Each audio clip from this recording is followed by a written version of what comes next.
के साथ बिहार पुलिस मुख्यालय का अहम निर्देश आया है। बिहार पुलिस की सारी छुट्टियों को रद्द कर दिया गया है। अगले आदेश तक सभी छुट्टियां रद्द रहेंगी। दिल्ली और बिहार में छात्रों का जो आंदोलन है उसको लेकर यह फैसला लिया गया है। एडीजी लॉ एंड ऑर्डर का यह फैसला है। डीजीपी के निर्देश पर यह आदेश पत्र जारी किया गया है। विशेष विधि व्यवस्था के मुद्दे पर यह छुट्टियां रद्द की जा रही हैं। 24 जुलाई से अगले आदेश तक विशेष विधि व्यवस्था बनाए रखने के लिए सभी प्रकार की अवकाश को विशेष परिस्थितियों को छोड़कर रद्द किया जा रहा है। और पटना से ही एक और बड़ी खबर है। छात्रों के हिंसक प्रदर्शन के बाद पूरे बिहार में हाई अलर्ट है। मुख्य सचिव और डीजीपी ने सभी जिलों को अलर्ट किया है। डीएम, एसपी, एसडीएम और एसएचओ को विशेष निर्देश दिए गए हैं। पटना समेत कई जिलों में हिंसा के बाद ये चौकसी बढ़ाई गई है। सीआरपीएफ, बीएसएफ, आरएएफ, एसएपी और बिहार पुलिस की अतिरिक्त तैनाती की गई। उपद्रवियों की पहचान के लिए वीडियोग्राफी के निर्देश हैं। तोड़फोड़, हंगामा और हमले के आरोपियों पर कड़ा एक्शन होगा। पटना में लॉज, होटल और संवेदनशील इलाकों में छापेमारी जारी है। कई संदिग्धों की गिरफ्तारी के लिए पुलिस का अभियान तेज कर दिया गया है। और अमित मेरे सहयोगी ज्यादा जानकारी के साथ फोन लाइन पर जुड़ रहे हैं। अमित, एक तरफ जो पुलिसकर्मी हैं उनकी छुट्टियों को रद्द कर दिया गया है और दूसरी तरफ जो पटना में हॉस्टल है, लॉज है, जो घर जहां पर किराए पर मकान दिए जा रहे हैं उनकी तलाशी भी की जा रही है। तमाम छुट्टियों को जो है रद्द कर दिया गया है और यह फैसला डीजीपी विनय कुमार ने लिया और इम्प्लीमेंट कराने का जिम्मा जो है वो ADG law and order KS Anupam के कंधों पर दी गई। केएस अनुपम ने इस बाबत जो है एक पत्र जारी किया है और सभी पुलिस मुख्यालय के प्रभाग के साथ साथ सभी जिलों के जो एसपी हैं, रेंज के आईजी, डीआईजी, सभी को ये पत्र जो है उन्होंने भेजा है। और इस पत्र के माध्यम से साफ उन्होंने निर्देश दिया है कि अगले आदेश तक, यानी कल से जो है अगले आदेश तक किसी भी तरह की छुट्टी जो है वो पुलिसकर्मियों को नहीं दी गई जाएगी। विशेष परिस्थिति को छोड़कर, क्योंकि विशेष परिस्थिति में छुट्टियां अनिवार्य होती है और विशेष परिस्थिति में छुट्टी दी जाएगी, लेकिन नॉर्मल जो छुट्टियां होती है वो नहीं दी जाएगी। और जिस तरह से नीट को लेकर के छात्र आक्रोशित है उसको देखते हुए ये आदेश पत्र जारी किया गया है। साथ ही साथ जो पटना पुलिस है, कल जिस तरह से उपद्रव देखने को मिला पटना में, कई घंटों तक जो उपद्रवी छात्र थे, आक्रोशित छात्र थे, वो सड़क पर जो है तांडव करते रहे। और उसमें जो वीडियो रिकॉर्डिंग आई, फुटेज आया, सीसीटीवी कैमरे में जो तस्वीरें कैद हुई, उसके आधार पर लगभग 160 से अधिक जो है उपद्रवी छात्रों, युवकों की जो तस्वीर है वो भी मुख्यालय स्तर पे, पटना जिला स्तर पे जो है वो सार्वजनिक किए गए हैं। सोशल मीडिया के प्लेटफॉर्म पे जो है वो सार्वजनिक किए गए हैं। और पुलिस महकमा जो है वो आम लोगों से ये अनुरोध किया है कि इनके बारे में कोई भी जानकारी हो, जिनकी तस्वीर साझा की गई है, जिन्होंने पटना में तोड़फोड़ किया, जो पत्रकार हैं या पुलिस पे हमला किया, इनकी किसी भी तरह की पहचान अगर वो जानते हैं तो उनके बारे में कोई जानकारी है, सूचना तत्काल जो है पटना पुलिस को दें, ताकि ऐसे सामाजिक तत्व जो है, ऐसे छात्र जो है जिन्होंने इस तरह से तोड़फोड़ की, कानून को अपने हाथों में लिया, उनकी पहचान करके आगे की कानूनी कार्रवाई की जाए। फिलहाल जो है ये बड़ा एक्शन जो है वो पुलिस मुख्यालय स्तर से किया गया है। पटना पुलिस वाकई पुलिस जो है पूरी तरह से अलर्ट मोड पर है और इसीलिए जो जितने भी लोग छुट्टी पर थे पुलिसकर्मी, उनको छुट्टी उनकी कैंसिल कर दी गई है। आगे भी 24 तारीख से अगले आदेश तक किसी को विशेष छुट्टी नहीं मिलेगी। विशेष परिस्थितियों में आपको छुट्टी मिल सकती है, बाकी छुट्टियां रद्द कर दी गई हैं और लगातार अब सख्ती बढ़ती जा रही है। अमित, आप मेरे साथ जुड़े, आपका बहुत बहुत शुक्रिया।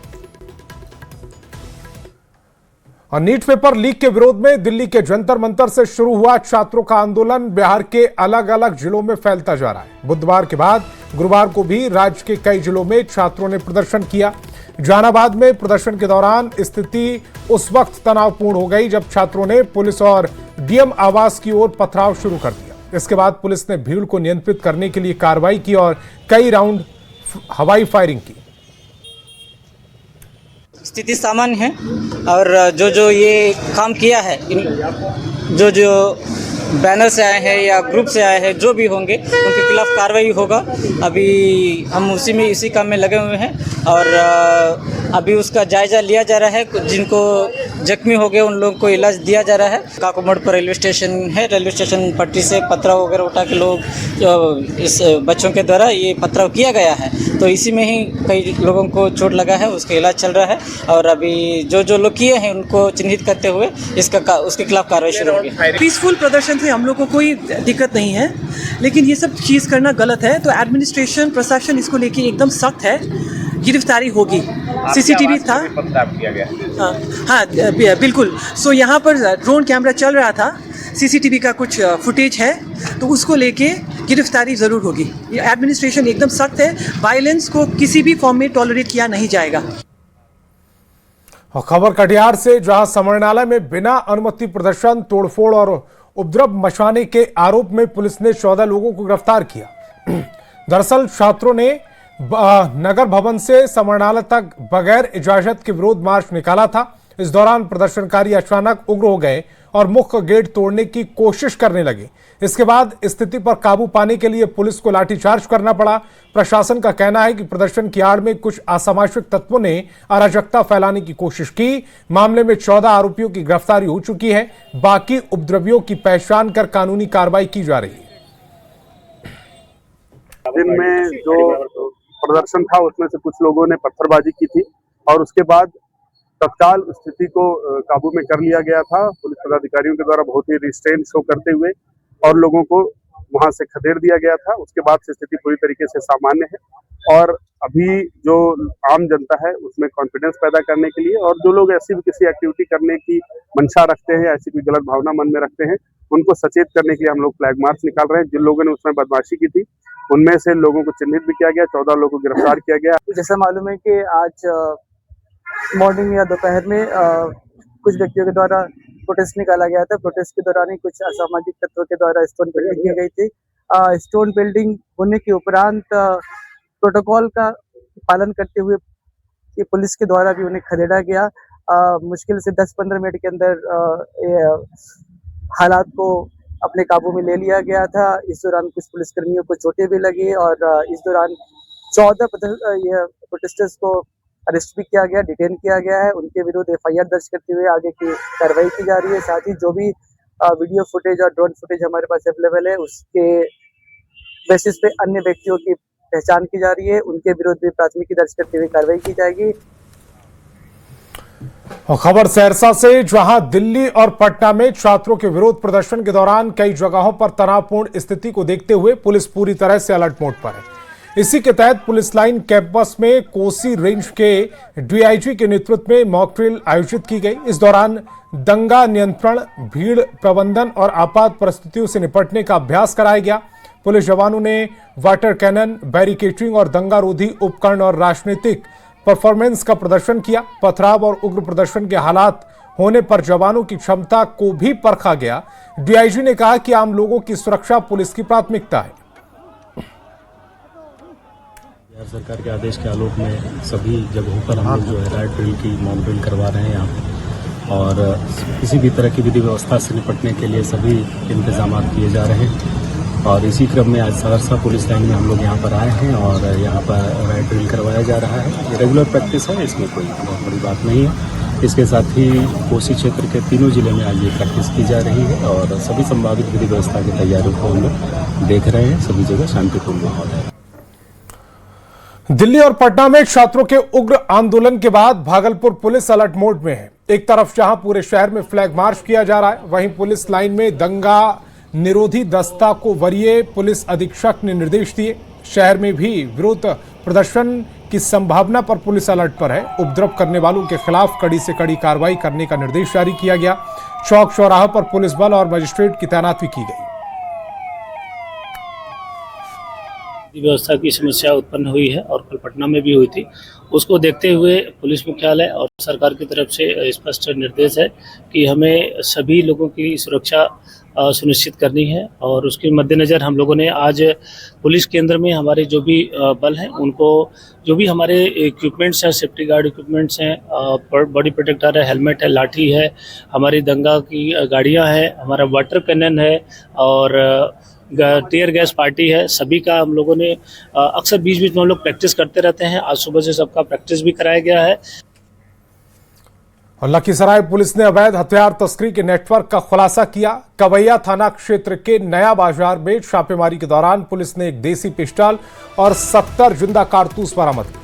इस मामले में पिता पुत्र समेत 3 लोगों को गिरफ्तार किया गया। पुलिस पूरे नेटवर्क की कड़ियों को खंगालने में जुटी है और बाकी आरोपियों की तलाश में लगातार छापेमारी की जा रही है। एसडीपीओ ने बताया कि बरामद हथियार और कारतूस के स्रोत उनके सप्लाई नेटवर्क और अन्य तस्करों की पहचान के लिए गिरफ्तार आरोपियों से पूछताछ की जा रही है। रेड किया गया जिसमें कि नया बाजार मुकदमा वार्ड नंबर 29 में रामेश्वर महतो के घर पे जब पुलिस की टीम पहुंची और वहां पर जब तलाशी ली गई तो उनके घर से काफी मात्रा में जो है अवैध रूप से जमा किया गया गोली और वहाँ पिस्टल भी बरामद किया गया। उसके बाद तत्काल जो है उनसे पूछताछ की गई। पूछताछ के क्रम में एक और व्यक्ति के बारे में संलिप्तता इसमें सामने आई, जिनके द्वारा की इस पूरे अवैध हथियार खरीद फरोख्त के गिरोह का संचालन किया जा रहा था। तत्पश्चात उनकी गिरफ्तारी की गई। और खबर मधुबनी से, जहां एक नाबालिग के साथ दुष्कर्म का मामला सामने आया। गांव के ही 2 लोगों पर सुनसान जगह पर ले जाकर दुष्कर्म का आरोप लगाया गया। घटना के बाद पीड़ित ने थाने में शिकायत दर्ज कराई, जिसके बाद पुलिस आरोपियों की गिरफ्तारी के लिए छापेमारी कर रही है। साथ ही एफएसएल की टीम को भी बुलाया गया है। उसके गांव कुछ लोगों ने उसको पहले एक सुनसान जगह पर ले गए, उसके साथ फिर रेप वगैरह करने का आरोप लगाया गया है। इस संदर्भ में एक एफआईआर दर्ज कर ली गई है थाना अंतर्गत, और उसमें जो 3 अभियुक्त हैं, जो 3 नामजद अभियुक्त हैं, उसमें उनके खिलाफ लगातार छापामारी की जा रही है। वो फरार हो गए हैं। और पटना से बड़ी खबर, कल 20 खिलाड़ियों को नियुक्ति पत्र दिए जाएंगे। मेडल लाओ नौकरी पाओ योजना के तहत ये नौकरी दी जाएगी। बिहार सरकार ने ये घोषणा की थी। ऊर्जा ऑडिटोरियम में ये समारोह होगा। सीएम सम्राट चौधरी नियुक्ति पत्र देंगे, सौंपेंगे। तेज गेंदबाज मुकेश कुमार और आकाशदीप डीएसपी बनाए गए हैं और एथलीट पीयूष राज को एसआई का पद ऑफर किया गया है। तो पटना से ये बड़ी खबर है, कल 20 खिलाड़ियों को नियुक्ति पत्र सौंपे जाएंगे। मेडल लाओ नौकरी पाओ योजना के तहत ये नौकरी दी जा रही है। बिहार सरकार ने ये घोषणा की। ऊर्जा ऑडिटोरियम में ये समारोह होगा। सीएम सम्राट चौधरी की खुद वहां मौजूदगी होगी। वो खिलाड़ियों को ये नियुक्ति पत्र देंगे। भारतीय टीम के तेज गेंदबाज मुकेश कुमार और आकाशदीप डीएसपी बनाए गए हैं। एथलीट पीयूष राज को एसआई का पद ऑफर किया गया है।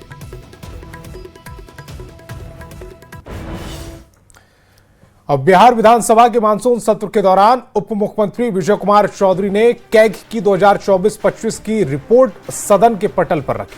इस दौरान इस रिपोर्ट में राज्य की वित्तीय व्यवस्था को लेकर कई टिप्पणियां की गईं। कैग ने उपयोगिता प्रमाण पत्र, लंबित विपत्रों और राजकोषीय घाटे और बजटीय प्रबंधन में खामियों की ओर से ध्यान खींचा। रिपोर्ट में कहा गया कि 2024-25 में बिहार में राजकोषीय घाटा सकल राज्य घरेलू उत्पाद का 4.16% रहा, जो निर्धारित 3.5% की सीमा से अधिक है। रिपोर्ट के मुताबिक पीएचईडी 46,633 ग्रामीण वार्डों के 11,22,000 परिवारों तक योजना नहीं पहुंच सकी। रिपोर्ट के मुताबिक पीएचईडी ने 1,000 फ्लोराइड प्रभावित बसावटों में डीपीआर और सर्वेक्षण के बिना योजना लागू कर दी। 2,77,00,000 रुपए खर्च कर 15 फ्लोराइड रिमूवल प्लांट लगाए गए, लेकिन जांच में पाया गया कि उन स्थानों पर पानी में फ्लोराइड की मात्रा अधिक थी भी नहीं। कैग ने वित्तीय अनियमितता का भी खुलासा किया। रिपोर्ट के अनुसार 5 लोक स्वास्थ्य प्रमंडलों की वास्तविक कार्य के लिए ठेकेदारों के बिना ही 2,31,00,000 रुपए का भुगतान कर दिया गया।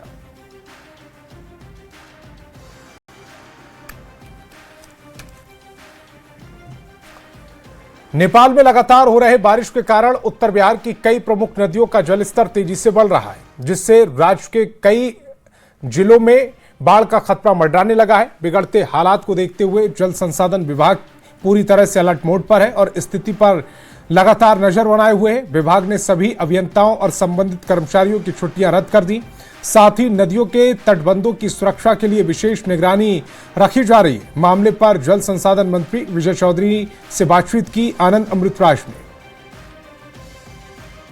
इस वक्त हमारे साथ मौजूद हैं डिप्टी सीएम और जल संसाधन मंत्री विजय चौधरी। सर, उत्तर बिहार में कई नदियों में उफान देखा जा रहा है। नेपाल में लगातार जो बारिश हो रही है उसकी वजह से कई नदियों का जलस्तर भी बढ़ गया है। अभी क्या स्थिति है? धीरे धीरे जल स्तर तो कुछ बढ़ा है। जो जो नेपाल में बारिश होती है तो स्वाभाविक रूप से खासकर उत्तर बिहार की नदियों का जल स्तर बढ़ता है, लेकिन इस बार अभी तक की जो स्थिति है, अभी भी चाहे कोसी हो, गंडक हो या बागमती हो, किसी में कोई उस तरह के खतरे की स्थिति नहीं है। बारिश हुई है, थोड़ा जल स्तर बढ़ा है, उतना ही बढ़ा है जितना पहले भी बढ़ा था। अभी फिर बारिश रुक गई है, इसलिए वैसे हमारा विभाग अभी एकदम 24 घंटे अलर्ट मोड पे हम लोग काम कर रहे हैं। और बारिश नेपाल में यह बात सही है कि जैसे पिछले 1-2 हफ्ते पहले तक नहीं हो रही थी, इधर कुछ बारिश हो रही है, लेकिन हमारी समझ से अभी कोई अनियंत्रित बारिश या अनियंत्रित जलस्राव की उम्मीद हम लोग नहीं कर रहे हैं। आप देख सकते हैं कि हमारे यहाँ गंडक में तो अभी 1,09,000 है, कोसी में 1,32,000 का डिस्चार्ज आ रहा है। तो अभी कुछ बढ़ा हुआ है, लेकिन इसको हम सामान्य से बहुत आगे नहीं बता सकते। सर, अभी बाढ़ से बचाव के लिए क्या क्या कुछ विशेष तैयारी की गई है? जो कि अब जो एक जानकारी मिली थी कि सारे अभियंताओं की छुट्टी कैंसिल कर दी गई, और क्या तैयारी की गई? अभी तो हमारे सभी अधिकारी की छुट्टियां रद्द कर ही दी गई है, और जो आक्राम्य स्थल है, मतलब वल्नरेबल पॉइंट्स हैं जो हमने चिन्हित करके रखा है, उन स्थानों पर फ्लड फाइटिंग मटेरियल, जिसको बाढ़ संघर्षात्मक सामग्री कहते हैं, जैसे बोल्डर होता है, नाइलन क्रेट्स होता है, जियो बैग होता है, सैंड होता है, वो सब हम लोग पर्याप्त मात्रा में वल्नरेबल पॉइंट्स पे हम लोगों ने जमा करके रखा है। और हम उम्मीद करते हैं कि वैसी कोई खतरे की स्थिति उत्पन्न नहीं होनी चाहिए। इस बार खतरा है सर ऐसा, अगर नेपाल में बारिश ज्यादा होती है तो? नेपाल, देखिए, वो तो खतरा ऐसा है जो उसका कोई अनप्रिडिक्टेबल होता है, उसके बारे में कोई मैंने निश्चितता के साथ कोई कुछ नहीं कर सकता है। यहाँ तक कि मौसम वैज्ञानिक भी नहीं कहते हैं। और इतना पक्का है कि अगर नेपाल भाग में या नेपाल में कोई इस तरह बेहिसाब पानी होगा तो पानी आने से तो नदी में बाढ़ की स्थिति बनती है, लेकिन हम लोगों के विभाग की तैयारी बिहार में किसी स्थिति से सामना करने के लिए जल संसाधन विभाग पूरी तरह तैयार है। तो ये था मतलब बिहार के जल संसाधन मंत्री विजय चौधरी। कैमरामैन मनीष जुनेजा के साथ Anand Amritraj, news 18 network, Patna. Land for job से जुड़े भ्रष्टाचार के मामले में आरजेडी सुप्रीमो लालू प्रसाद की ओर से दायर याचिका पर सुप्रीम कोर्ट 24 जुलाई को सुनवाई करेगा। दरअसल लालू प्रसाद ने दिल्ली हाई कोर्ट के फैसले के खिलाफ सुप्रीम कोर्ट में याचिका दायर की है। मामले की सुनवाई के दौरान लालू प्रसाद की ओर से पेश वरिष्ठ वकील कपिल सिब्बल ने कहा है कि जांच एजेंसी सीबीआई ने जिस वक्त एफआईआर दर्ज की, जबकि उस समय लालू प्रसाद रेल मंत्री के रूप में अपने आधिकारिक कर्तव्यों का पालन कर रहे थे,